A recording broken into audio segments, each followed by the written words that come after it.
बजे के बाद, एग्जाम के बाद काफी मौका मिलेगा एंजॉय करने का, डिस्कस करने का, हर चीज बात करने का। इन 3 घंटों में आप कोई चीज पुराने पेपर की डिस्कस नहीं करेंगे। इन 3 घंटों में आप जो लंच लेके आए लाइट लंच वो करेंगे। और इन 3 घंटे में मैं अगेन वही बात बोलूंगा जो आपको मैंने मॉर्निंग में बोली थी, मेट्रो या कैब में करने के लिए। और मैं इस चीज में बहुत ही स्ट्रांगली रिकमेंड करता हूं कि अगर आपने ये चीज की तो आपको फायदा होगा। इन 3 घंटों में आप लंच करने के बाद कुछ फॉर्मूले रिवाइज करेंगे सी सैट के। और आप सी सैट के भी 20 से 25 क्वेश्चन करेंगे, करके देखेंगे।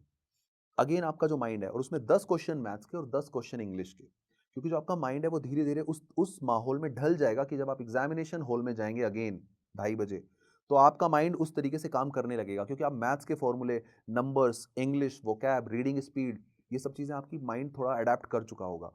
आप इस चीज को प्लीज इग्नोर मत कीजिएगा, क्योंकि आपके पास बाकी टाइम 4:30 बजे के बाद बहुत मिलेगा। और मैं आपको एक इंसिडेंट बता देता हूँ कि बचपन में मैं खुद भी उन बच्चों पे थोड़ा बहुत हँसता था। वो 2 घंटे आप क्यों वेस्ट कर रहे हो? अगर आपने पूरे 2 साल मेहनत की है, तो उन 2 घंटों में अगर मैंने आपको कुछ रिकमेंड किया है, उस आदमी ने रिकमेंड किया है जिसने यूपीएससी प्रीलिम्स हर बार निकाला है, तो तुम्हें इस चीज़ को मान के फ़ायदा पक्का होगा, कम से कम नुकसान बिल्कुल नहीं होगा। तो अगर आप उन उन रिमेनिंग 2-3 घंटों में क्वेश्चन की प्रैक्टिस करेंगे, तो आपको एग्ज़ामिनेशन हॉल में अंदर जाने के बाद बहुत फ़ायदा होगा।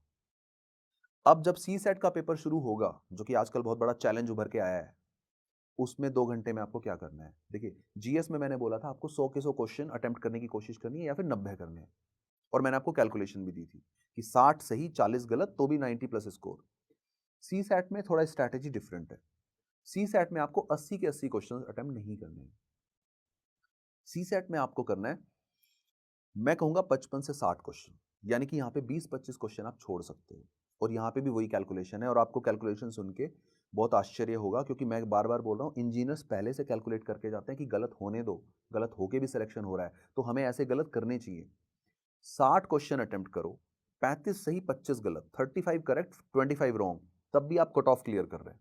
35 करेक्ट 25 रॉन्ग, तो अब इसको आप थोड़ा कम भी कर सकते हैं, 50 से कम भी आप अटेम्प्ट कर सकते हैं, अराउंड 50 आप अटेम्प्ट कर सकते हैं। लेकिन आप ये सोचिए कि अब सी सैट में अगर आपने थोड़ा भी अच्छा काम किया है, सी सैट में मैंने जीएस से 2 चीजें डिफरेंट बोली हैं, 2 या 3 चीजें। पहला, जीएस में आपको मैक्सिमम क्वेश्चंस अटेम्प्ट करने हैं, लेकिन सी सैट में आपको 50 से 60 क्वेश्चंस अटेम्प्ट करने हैं।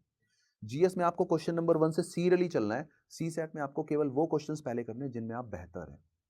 और पॉइंट ये है कि जब आपका जो स्कोर है, सी सैट में आपको सिर्फ कट ऑफ क्लियर करनी है।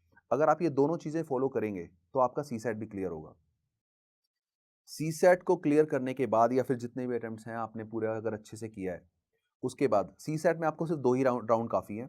उसके बाद शाम को जब आप आएँगे, तो आप आराम से आप अपने एग्ज़ाम को डिस्कस कर सकते हैं। आप डिफरेंट डिफरेंट कोचिंग्स की जो आंसर शीट और जो निकले हैं, वो आप चेक कर सकते हैं। आपको बाद में रियलाइज़ होगा कि एग्ज़ाम इतना डिफ़िकल्ट नहीं था। तो जो चीज़ आपको बाद में रियलाइज़ हो, मैं उसको वो पहले ही बता रहा हूँ कि जो लोग एक्सपीरियंस कर चुके हैं, जो लोग अननेसेसरीली 2-3 बार फेल हो चुके हैं, कई बार वो इग्नोर करके, या कई बार वो ज़्यादा ओवर स्ट्रेस करके।